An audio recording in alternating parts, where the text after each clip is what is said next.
ప్రస్తుతం మనతో పాటు ఉండి ఎమ్మెల్యే రఘురామ కృష్ణంరాజు గారు లైవ్ కాల్లో అందుబాటులో ఉన్నారు. తిరుమల తిరుపతి దేవస్థానానికి సంబంధించి లడ్డూ ప్రసాదం మీద జరుగుతున్నటువంటి వివాదం అందరికీ తెలిసిందే. పవిత్రమైన లడ్డూ ప్రసాదాన్ని అపవిత్రం చేశారు అని చెప్పి దేశవ్యాప్తంగా, ఆ మాటకొస్తే ప్రపంచవ్యాప్తంగా ఉన్న స్వామివారి భక్తులంతా కూడా బాధపడుతున్నటువంటి సందర్భం. సో దీని మీద ఆయన ఏం చెప్తారో ఒకసారి చూద్దాం. నమస్తే అండి. నమస్కారం నిరుపమ్ గారు. సార్ చెప్పండి, ఎందుకంటే చాలా మంది హిందూ సమాజానికి ఆయన ఆరాధ్య దైవం, ఇలవేల్పు, ఇంటి దైవం, రకరకాలుగా ఆయన కొలుస్తూ ఉంటాం. ఆ దేవదేవుడి ప్రసాదంలోనే ఇలా జరిగితే అఫ్ కోర్స్ కేంద్రం కూడా స్పందించింది అనుకోండి. అయినప్పటికీ కూడా ఇది అసలు ఇలా జరుగుతుంది అని ఎవరు ఎప్పుడు ఊహించనిది జరిగింది. చాలా దిగ్భ్రాంతికి లోనయ్యేటువంటి పరిస్థితి సమాజం మొత్తం కూడా, హిందూ సమాజం అంతా కూడా. దీని మీద మీరేం చెప్తారో చెప్పండి. దీనికి పరిష్కార మార్గం ఏమన్నా చూపిస్తారా మీరు? పరిష్కారం ఓకే, శాశ్వత పరిష్కారం ఆ కంపెనీలని పర్మనెంట్ గా బ్యాన్ చేయటం, మన విధి విధానాలని మార్చుకోవటం. ఎన్నో దశాబ్దాలుగా కర్ణాటక ఫార్మర్స్ ఫెడరేషన్ కి సంబంధించిన నందిని నెయ్యే వాడటం జరుగుతుంది. Almost that is the single source. ఎన్నో దశాబ్దాలుగా గతంలో చంద్రబాబు నాయుడు గారు ముఖ్యమంత్రి కింద ఉన్నప్పుడు, ఆ ముందు ఎన్టీ రామారావు ఉన్నప్పుడు, ఆ తర్వాత కాంగ్రెస్ ప్రభుత్వం ఉన్నప్పుడు 14 నుంచి 19 వరకు కూడా నందిని నెయ్యే వాడటం జరిగింది. ఈ 2019 తర్వాత ఎప్పుడైతే జగన్మోహన్ రెడ్డి ముఖ్యమంత్రి అయ్యాడో, నాకున్న సమాచారం నందిని వాళ్ళని మరి టిటిడి వాళ్ళు ఏదో కొంచెం ఆమ్యామ్యా అడిగారని, ఆమ్యామ్యాకి వాళ్ళు ఒప్పుకోలేదని, మాకు ఆ పాలసీ లేదు, స్టేట్ గవర్నమెంట్ కదా, సో మాకు ఆ పాలసీ లేదు అని చెప్పటం, దాంతో మా పాలసీ కూడా మీ పాలసీకి మ్యాచ్ అవుదామా, తీసుకోకుండా మేము అనే వీళ్ళ పాలసీ ప్రకారం అనుకుంటా మరి వీళ్ళు దాన్ని ఏదో ఎక్కువ టెండర్లు పిలిచి ఒక 3-4 ఇతర కంపెనీలకి ఇవ్వటం జరిగింది. అందులో ఎక్కువ మంది ఇప్పుడు మాట్లాడుకునేది ఆల్ఫా మిల్క్ ప్రొడక్ట్స్ అనే ఒక ఉత్తరప్రదేశ్ బేస్డ్ కంపెనీ. వాళ్ళంతా కూడా మరి ఎక్కడో ఉత్తరప్రదేశ్ నుంచి ఏదో ట్యాంకర్ల ద్వారా సప్లై చేస్తున్నారంట. వాళ్ళు రైల్వే ట్యాంకర్లు కూడా వాడుతున్నారంట కూడా అన్నారు. అంటే ఎక్స్క్లూజివ్ గా కొన్ని ఇటువంటి ప్రొడక్ట్స్ కి కొన్ని కంటైనర్లు ఉంటాయి, స్టెయిన్లెస్ స్టీల్ తో చేసినవి, అదే వాడుతున్నారు. మరి ఏదేమైనా పక్కనున్న నందిని ప్రభుత్వ కంపెనీ స్వచ్ఛమైన ఆవు నెయ్యి వాడాలి. ఎప్పటి నుంచో కంప్లైంట్లు వస్తున్నాయి. ప్రతి ఒడు ప్రసాదం తిన్న వెంటనే భక్తితో కళ్ళు మూసుకొని తిని తేడాగా ఉందిరా, ఏంటో ప్రసాదం ఇది వరకు ఉన్నట్టు బాగోలేదురా అనే కామెంట్లు అయితే లక్షల్లో వింటున్నాం. అది నిజం. కానీ ప్రసాదానికి మనం టేస్ట్ గురించి మాట్లాడుకోకూడదని మళ్ళీ వాళ్ళే సర్దుకుని అలాగే పాపం తింటున్నారు. బట్ ఈ కంప్లైంట్ వచ్చినప్పుడు వెంటనే అది ఒకవేళ వాళ్ళకి తెలియకుండా తప్పు జరిగింది అని అనుకుంటే మరి వాళ్ళు కనీసం అప్పుడైనా సరే బాధ్యత వహించి ఫస్ట్ 3 నెలల్లోనే దాన్ని పసిగట్టి మరి చెయ్యాలి. మరి అది చేయలే. మరి ఎక్కువగా మరి మధ్యలో ఆవిన్ అని ఒక తమిళనాడు బేస్ కంపెనీ నుంచి కూడా గవర్నమెంట్ మిల్క్ ఫెడరేషన్ అది ఆవిన్ అనేది మరి వాళ్ళ దగ్గర కొని ఎవడన్నా ట్రేడర్ కొని అడల్టరేట్ చేశాడా, లేదంటే ఆల్ఫా కంపెనీ వాళ్ళకి మరి ఈ ఆల్ఫా మిల్క్ ప్రొడక్ట్స్ ఓనర్ అది ఒకటా కాదా వెరిఫై చేయాలి, subject to small reverification. But alpha I think more or less it is the same group as confirmed by many people. వాళ్ళు హలాల్ ప్రొడక్ట్స్ కూడా గల్ఫ్ కంట్రీస్ కి వాటికి ఎక్స్పోర్ట్ చేస్తున్నారు. సో హలాల్ ప్రొడక్ట్స్ అంటే జనరల్ గా they are all animal meat కి సంబంధించిన కంపెనీలే. బట్ అదర్ యానిమల్ మీట్ ని గల్ఫ్ కంట్రీస్ అలో చేస్తాయి, కానీ ఈ పిగ్ ని అలో చేయరు. సో వాళ్ళు చాలా స్ట్రిక్ట్. సో అటువంటి కంటామినేషన్ కూడా ఉండకుండా హలాల్ సర్టిఫికేషన్ అన్ని తీసుకుంటారు. గొడ్డు మాంసానికి అది మ్యాండేటరీ. వాళ్ళు అక్కడ బాగా తింటారు, దట్స్ ఫైన్. బట్ అటువంటి ట్రేడింగ్ లో ఉన్న కంపెనీని తీసుకోవటమే ఒక రకంగా 1-10 ఆలోచించుకోవాలి. మరి ఇక్కడ ఇన్ని 100 కోట్ల కొనుగోలు చేస్తూ ఉంటే ఆ నెయ్యి టెస్టింగ్ ల్యాబొరేటరీ కూడా మరి లేకపోవడం అనేది దురదృష్టం. ఇది ఈ ప్రభుత్వమే కాదు, మరి గత ప్రభుత్వంలో కూడా ఉండదో, లేదంటే అప్పుడు ఉండి టెస్ట్ చేసేది ఇప్పుడు పాడైపోయిందో తెలియదు. బట్ ఈ 5 సంవత్సరాల్లో అయితే టెస్ట్లు అయితే చేయలే. ఏదో అప్పుడప్పుడు శాంపుల్ బయటికి పంపడం, శాంపుల్ బయటికి పంపితే ఏముంది, మేనేజ్ చేస్తారు. ఇక్కడ ఉన్నా మేనేజ్ చేస్తారు మామూలుగా దొంగ పని చేసేవాడు. సో చాలా జాగ్రత్త వహించవలసిన ఈ సెన్సిటివ్ ఇష్యూలో కేర్లెస్నెస్ ఎక్కువైంది అనేది మటుకు నిజం. అది ప్రైస్ గురించి మాట్లాడుతూ మరి ఇప్పుడు 360 రూపాయలకి ఎలాగా కొంటారు అనే అనుమానం వచ్చింది. టెస్ట్ చేసామని చెప్పి ఈఓ గారు చెప్పినట్టుగా మనం చూసాం. 350కో 60కో ఇచ్చినట్టు. మరి 350-60కి ఇచ్చినప్పుడు ఇప్పుడు మళ్ళీ రీటెండర్ లో మరి ఓన్లీ 35% నందిని నెయ్యికి ఇచ్చారు. మరి ఎందుకని అదే ఆల్ఫా కంపెనీకి 65% ఇచ్చినట్టుగా ఆగస్టు 13వ తారీఖు తర్వాత వచ్చిన దాంట్లో ఇచ్చినట్టుగా ఉంది. అంటే ఆల్ఫా కంపెనీ కాకుండా ఒకవేళ వేరే కంపెనీ కంటామినేషన్ ఉందేమో ఎగ్జాక్ట్ గా మనకి ఐడియా లేదు. అందులో ఏ కంపెనీ ప్రోడక్ట్ లో ఇది వచ్చింది అనేది ఆ లాబొరేటరీ రిపోర్ట్స్ బయటకు వచ్చిన దాంట్లో లేదు. బహుశా టీటీడీ వాళ్ళకి అది తెలిసి ఉండొచ్చు. ఈ ఆల్ఫా కంపెనీ మరి అందులో లేదేమో నాకు తెలియదు. ఏదేమైనప్పటికీ ₹360 గతంలో ఆల్ఫా కంపెనీ సప్లై చేసిన మాట నిజమే అయితే, ఎందుకంటే అందరూ అదే ప్రైస్ కి నిజమే ఇచ్చుంటారు. అంటున్నారు. నందిని వాళ్ళు ఇవ్వలేదు. ఇవ్వలేదు. సో దట్ క్లియర్లీ షోస్ ఇప్పుడు సంగం డైరీ ఉందండి మన రాష్ట్రంలో పాపులర్, విజయ డైరీ ఉంది. వీళ్ళెవ్వరు ఇవ్వలేంది ఆ ప్రైస్ కి. ఎక్కడో ఉత్తరప్రదేశ్ వాడు ఇస్తే వాళ్ళకి ఇంకా అదే ట్రాన్స్పోర్ట్ కూడా ఎక్స్ట్రా పడుతుంది. పొట్లో ఏలెడితే కొట్టినా అన్నట్టు మరి ఆ రేటు కావాలంటే ఎలా ఇచ్చేస్తారా అని మా జిల్లాలో అయితే అనుకుంటారు.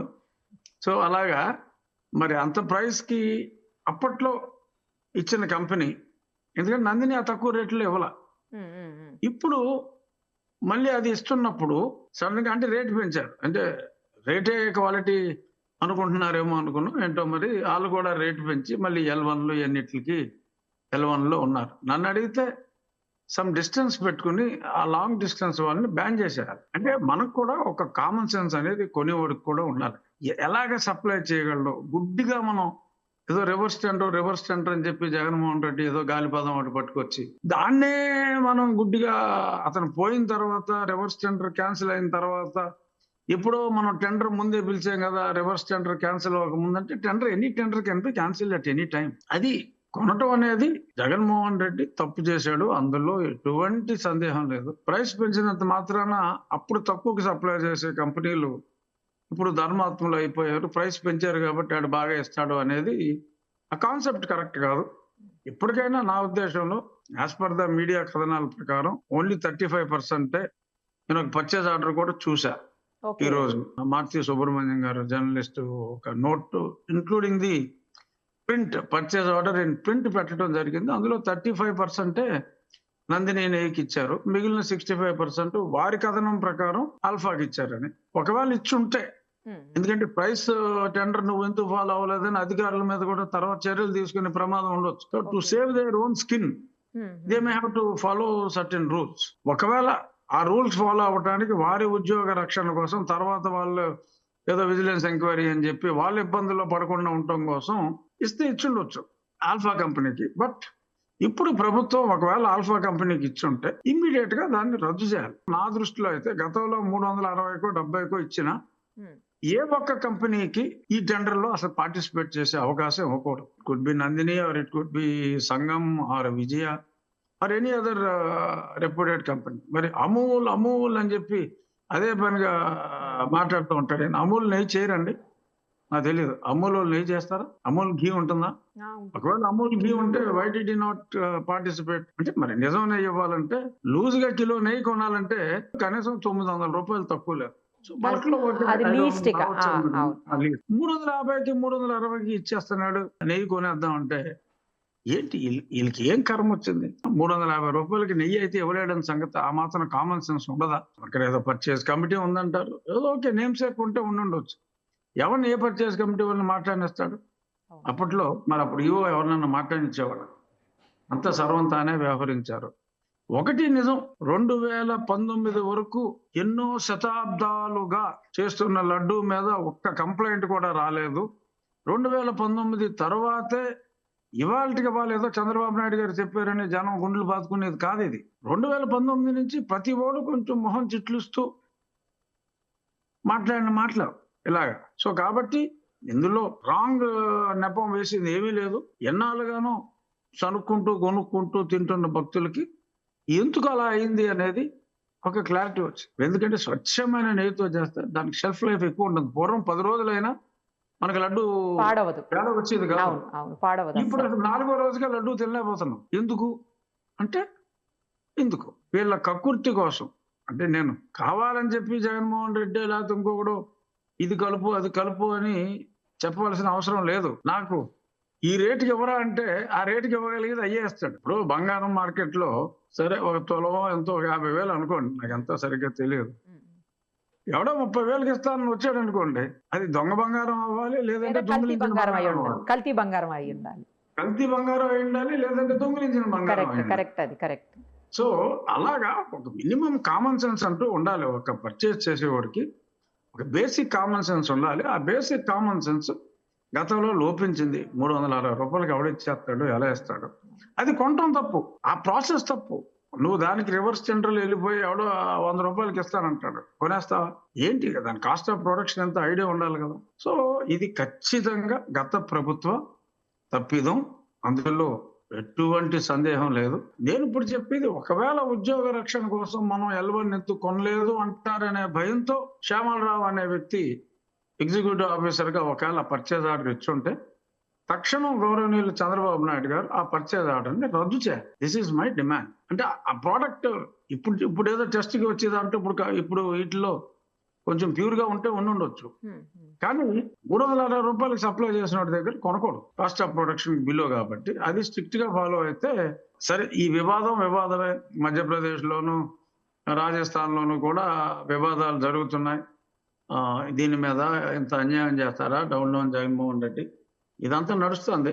బట్ మనం చూడవలసింది పరిష్కారం. ఇంకోటి, ఈ అపచారానికి నిష్కృతి ఏమిటి, ఈ పరిష్కారం కూడా చూసి సంప్రోక్షణ ఏదో చేస్తారని చెప్పి అంటున్నారు. సో ఇటువంటి జంతువులకు సంబంధించిన ఇటువంటి పదార్థాలు వచ్చినందుకు ఒకసారి ఆ సంప్రోక్షణ అంతా శాస్త్రోక్తంగా అంతా కంప్లీట్ చేసిన తర్వాత strict monitoring of all materials, all food materials కూడా స్ట్రిక్ట్ అడియరెన్స్. ఒక మోస్ట్ మోడర్న్ ఫుడ్ ల్యాబొరేటరీ కొండ కింద కూడా కాదు, మళ్ళీ శాంపిల్స్ కొండ మీద కిందకు వచ్చేటట్టు మారిపోతాయి. కొండ మీదే పెట్టి దాన్ని ఒక సరైన వాళ్ళకి అప్పచెప్పాలి, భక్తిభావం ఉన్న వాళ్ళకి. To the extent possible, if many people may mistake me, to the extent possible ఒక సద్బ్రాహ్మణుడికే ఆ టెస్టింగ్ ల్యాబొరేటరీ అప్పచెప్పాలి. మళ్ళీ ఇక్కడ నేను ఏదో కులం పేరు తీసుకొస్తున్నానో ఎవరైనా అపార్థం చేసుకుంటే నేనేం చేయలేను. ఎవరైనా వంశపారంపర్యంగా మంచి వ్యక్తి ఎవడైతే ఉన్నాడో, క్రెడెన్షియల్స్ ఉంటాయి. ఇప్పుడు చంద్రబాబు నాయుడు గారు మంచోడు అని తక్కువని చెప్పేస్తారు, ఎందుకంటే ఆయన పాస్ట్ ట్రాక్ రికార్డ్ గా. సో అలాగా ఈ విషయంలో క్రెడిబిలిటీ ఉన్న వాళ్ళు ఎవరైనా మనం ఐడెంటిఫై చేసి వాళ్ళని, అంటే నేను చెప్పేది డివోటీ అయి ఉండాలి, నాలెడ్జ్ ఉండాలి. ఈ must be at least PhD in analytical chemistry. Analytical కెమిస్ట్రీలో ఒక పిహెచ్డిని, మంచి వ్యక్తిని, అక్కడ భక్తుణ్ణి, ఈ should adhere to Hindu religion. So మందే ఇప్పుడు తిరుపతి అనేది ఒక ధార్మిక సంస్థ, అది ప్రభుత్వ సంస్థ కాదు. అక్కడ రిజర్వేషన్లు ఉండడానికి వీల్లేదు. మనది సెక్యులర్ కంట్రీ అని చెప్పి మైనారిటీస్ కి ఎంత పర్సెంటేజ్ ఉద్యోగాలు అంటానికి లేదు అక్కడ.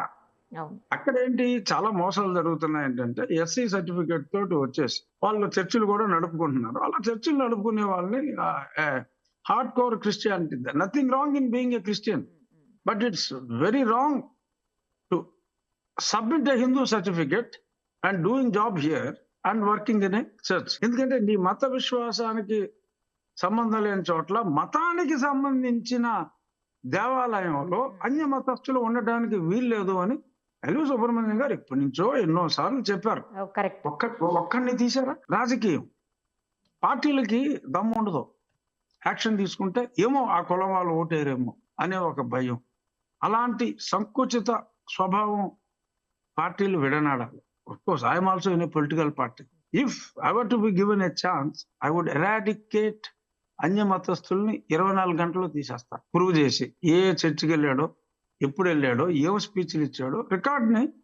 ఎన్నో సంస్థలు సంతోషాన్ని రన్ చేస్తాడు, ఒక సంస్థ హిందూ ధార్మిక సంస్థ సంబంధించి.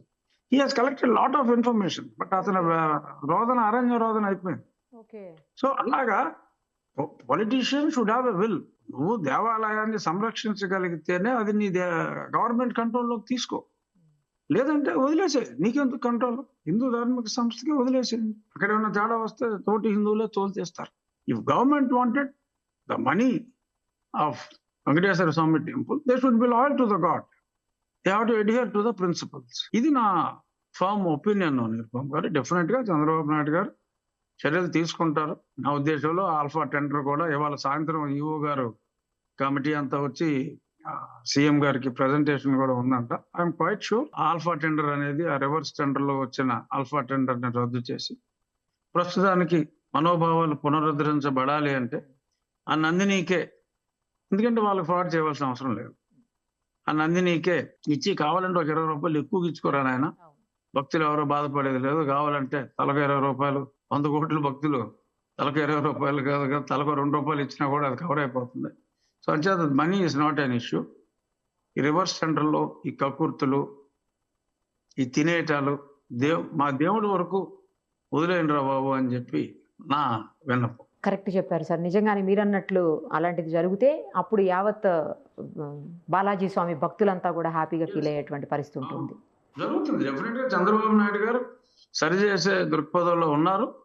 ఆయన బేసిక్ గా ఆయన కూడా వెంకటేశ్వర దయ వలన బాంబ్ బ్లాస్ట్ నుంచి బతికిన వ్యక్తి, ఆ ప్రాంతంలోనే పుట్టిన వ్యక్తి, ఆ కొండ కింద ఉన్న సమీప గ్రామంలో పుట్టిన వ్యక్తి, చిన్నప్పటి నుంచి వెంకటేశ్వర భక్తుడైన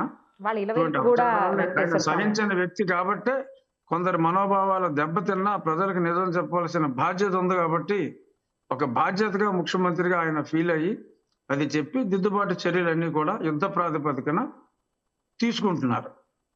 మరి ఆ విశ్వాసాన్ని పునరుద్ధరిస్తారు. లడ్డూని చూస్తే బాంబుని చూసినట్టు ఫీల్ అవ్వాల్సిన పరిస్థితి లేదు. త్వరలో కాదు, ఇమ్మీడియట్ గానే లడ్డు మునుపటి సువాసనలతో, మునుపటి నేతి వాసనతో భక్తులని రంజింపజేసే విధంగానే మా చంద్రబాబు నాయుడు గారి గవర్నెన్స్ లో ఉంటుంది. ఈ should select the right board. ఎందుకంటే ముఖ్యమంత్రికి డే టు డే చూడటం కుదరదు కాబట్టి నిజమైన భక్తులకి బోర్డు మెంబర్లుగా తీసుకుంటే డెఫినెట్ గా తేడాలు ఉండవు. భక్తి ముసుగులో వచ్చే వాళ్ళకి, పబ్లిక్ రిలేషన్ కోసం వచ్చే వాళ్ళని కొంచెం దూరంగా పెడితే, ఎస్పెషల్లీ ఇలాంటి కాంట్రవర్సీ ఉన్న టైంలో మంచిది. Thank you so much. Thank you Nirmal గారు.